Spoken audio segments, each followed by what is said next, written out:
the concentration of NaOH used in the titration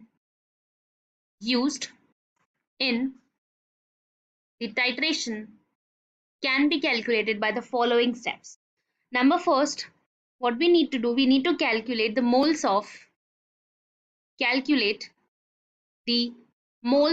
of oxalic acid, dihydrate, oxalic acid, dihydrate,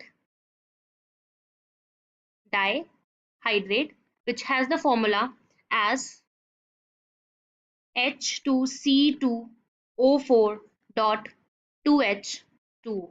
This is the formula of the oxalic acid dihydrate in the sample. We know that moles can be calculated by the formula of mass, that is in the gram, divided by the molar mass, which is in gram per mole.